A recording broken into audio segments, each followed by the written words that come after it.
दोस्तों नमस्कार। Colonel Ajay, CEO Ajay astro money group first global astro finance digital channel से आपसे मुखातिब होता हूं। आज है 12 जुलाई सन 2024 शुक्रवार। दोस्तों अजय एस्ट्रो मनी ग्रुप देश का पहला चैनल है जो 42 कमोडिटीज 5 मार्केट पर आपको अपडेट, विश्लेषण और सूचनाएं प्रदान करता है। दोस्तों हम वर्तमान ही नहीं भविष्य का भी करते हैं सटीक आकलन। दोस्तों काबुली चने पर स्टॉक लिमिट का जो प्रतिबंध था उसे हटा लिया गया है। जानिए पूरी रिपोर्ट विस्तार से। दोस्तों अजय एस्ट्रो मनी ग्रुप द्वारा साप्ताहिक न्यूज़पेपर का प्रकाशन किया जा रहा है जिसकी कीमत मात्र 3,000 रुपये वार्षिक रखी गई है। इसमें सभी कमोडिटीज के बारे में सीरियल वाइज अपडेट आएगा। साथ साथ प्रतिदिन आपको व्हाट्सएप पर मंडियों के ताज़ा भाव भी अवगत कराए जाएंगे। विशेष रिपोर्ट्स और अखबार के लिए आप हमसे संपर्क कर सकते हैं, नंबर स्क्रीन पे दिए गए हैं। दोस्तों खबर निकल के आ रही है, सरकार ने काबुली चने पर जो प्रतिबंधात्मक उपाय से लगाए थे यानी स्टॉक लिमिट लगाई थी, उसके 3 सप्ताह बाद ही उसको हटाने का महत्वपूर्ण निर्णय लिया है। और ये निर्णय तत्काल प्रभाव से कल शाम यानी गुरुवार शाम को एक अधिसूचना के माध्यम से घोषित किया गया है। गौरतलब है 21 जून को अरहर, चना, दाल, काबुली चना सहित अनेक दालों में जमाखोरी को रोकना और दालों के कीमतों को नियंत्रित करने के उद्देश्य से सरकार ने जमाखोरी और बेईमान सट्टेबाजों को रोकना, तुअर और चने के संबंध में उपभोक्ताओं को सामर्थ्य में सुधार करना था। दोस्तों अनियंत्रित भावों को काबू करने के लिए स्टॉक लिमिट ऐसा कदम उठाया था।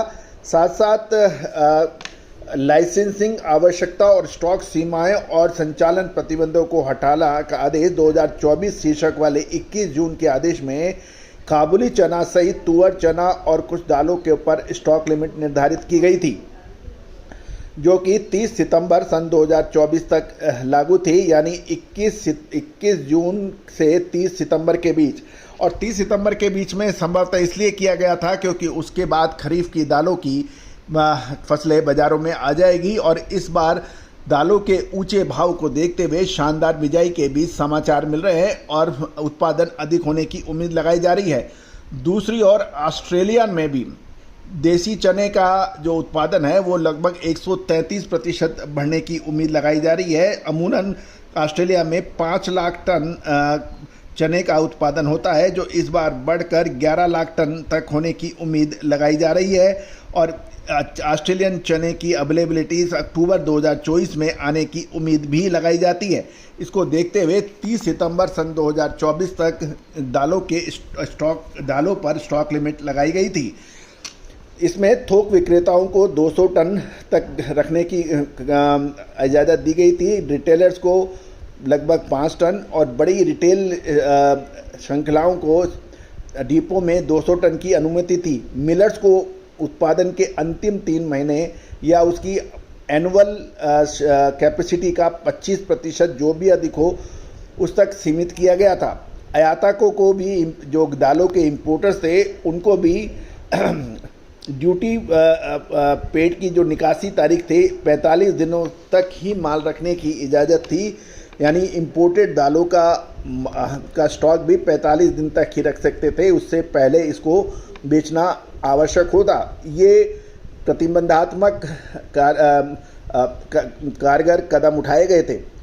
अब दोस्तों जैसे ही भारत में बिजाई के समाचार आने से और उत्पादन बढ़ने की उम्मीद को देखते हुए काबुली चने के ऊपर स्टॉक लिमिट हटा दी गई है।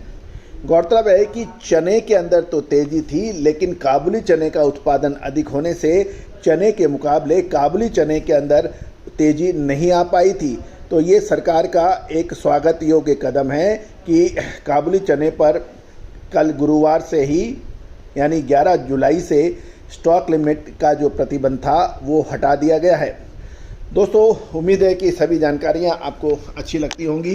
गौरतलब है कि चने में लगभग 5 से 6 महीने पहले हमने आपको अग्रिम विश्लेषण देते हुए कहा था इस बार चने के दाम शानदार हो सकते हैं। देखिए चने के दामों ने शानदार मजबूती दिखाई। इसके अतिरिक्त तुअर, उड़द, मूंग के अंदर भी मूवमेंट बने। तो दोस्तों दलहन, तिलहन, मसाला, कपास और अनाज, इन सभी की विशेष रिसर्च आप तक पहुंचाई जा सकती है सहयोग राशि अदा करने पर। दोस्तों आपने इस चैनल को बहुत प्यार और सम्मान दिया है। 1,57,000 से ज़्यादा रजिस्टर्ड यूजर, 1,28 लाख व्यू और 7,900 शो वाला देश का पहला चैनल। दोस्तों हमारा हर संभव प्रयास रहता है कि हम आपको मेटल्स, बुलियन, कोल, दालें, मसाले, अनाज, कपास, खाद्य तेल, इस पर लगातार अपडेट और विश्लेषण आप तक प्रस्तुत करें। दोस्तों आपके इलाके में काबुली चने के क्या है भाव, मंडियों में क्या है स्थिति, कमेंट बॉक्स में अवश्य लिखिए। All the very best, good luck, happy trading.